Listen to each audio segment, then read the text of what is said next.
For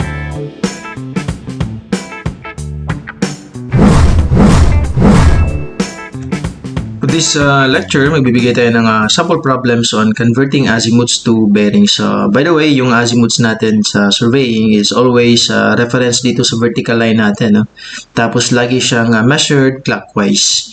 Pero it's either from the north or south. Sa class namin sa surveying, we agreed na pag hindi na mention kung ano yung reference ng azimuth, laging measured from the south. Kasi sa book ni Juni Pilapilaput, na mention doon na for geodetic surveys and astronomical surveys or astronomical applications, laging reference from the south yung azimuths natin. So for geodetic surveying, yun na din yung susundin natin, na yung azimuth. Pag hindi binigay kung ano yung reference, either north or south, so automatic na yung gagamitin natin na reference is yung south. Okay? So for these sample problems, we're given with 5 azimuths na values. No? So you have 210 degrees, 30 minutes, and etc. hanggang dito sa 0 degree, 08 minutes. Okay? So i-convert natin siya sa bearings. Ang bearings naman, yung difference lang ng azimuth sa bearings is that yung bearing lagi siyang less than 90 degrees.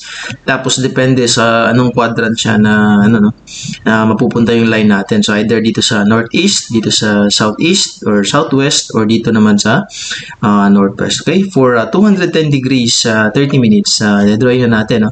So again, i-directed tayo from the south. So yung 210 degrees na yan, ito yan, galing sa south, papunta dito. No?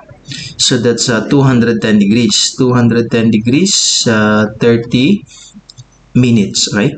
So yung bearing niya is, again, yung bearing naman natin is measured either from the south or the north, no? Basta less than 90 degrees siya. So dito siya sa quadrant 1, galing dito sa north, papunta dyan. No? So yung bearing, dito tayo sa calculator, that's actually 210 minus 180. No? So alam natin, this is 180. So isasubtract lang natin yan. No? So that's 210 degrees, 30 minutes, minus 180 degrees, that's 30 minutes. Okay? So 30 degrees, 30 minutes. So northeast tayo. No? Therefore, yung bearing niya is 30 degrees, 30 minutes, east. Okay? Dito naman tayo sa pangalawa, 128 degrees, 22. No? From the south pa rin. So, ito'y 90. No? 90 yung value na yan. So, galing dito sa south, papunta dyan. This is 128 degrees, 22 minutes. Tapos, ang kukunin lang natin is either from the south or from the north. So, ito yung kukunin natin na bearing from the north. So, paano natin susolve yan? Ganun pa rin, no? 180 minus yung 128. Kasi ito, 180 to, no? Tapos, magsasubtract tayo ng 128. So, matitira dito is yung bearing. Okay? So, that's 180 degrees minus 128 degrees, 22 minutes. That's 51:38. Okay? Tapos, northwest naman siya, no?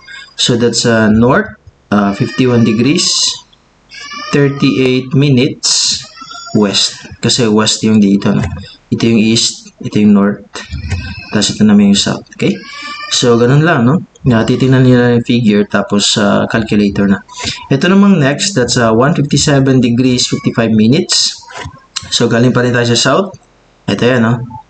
And so, this is 157 degrees, 55 minutes. Tapos, ang kukunin ulit natin is ito naman ulit, no?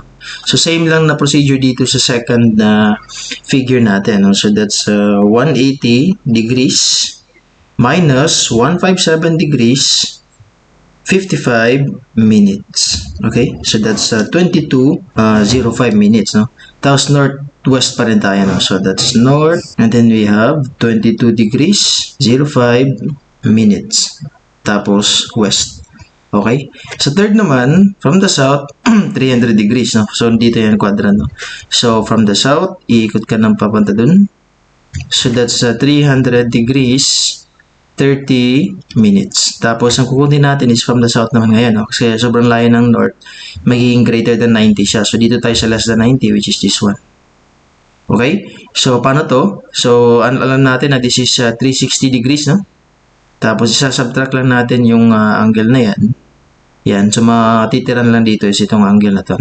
Yung equivalent dyan. So, that's 360 minus 300. No? So, dito tayo sa calculator. 360 degrees minus 300 degrees 30 minutes. So that's 59:30. Southeast naman ngayon, no? So dito tayo, that's south, that's 59 degrees 30 minutes east. Okay? Kasi galing dito sa south papunta dun sa east. Okay? So dito naman tayo sa last, that's 0 degree 8 minutes. So ito yan, no? So galing tayo sa south, that's 0 degree 8 minutes. Okay? So, madali lang, no? Equivalent na siya agad, no? So, hindi na kailangan ng calculator. It's automatically south, 0 degree, 08 minutes, west. Okay? So, ito na ngayon yung mga final na answers natin na bearing. So, madali lang, no? So, that's it for this sample problem. And thank you again for watching. And I hope you learn something, no? And see you again sa mga next na mga sample problems natin. Thank you!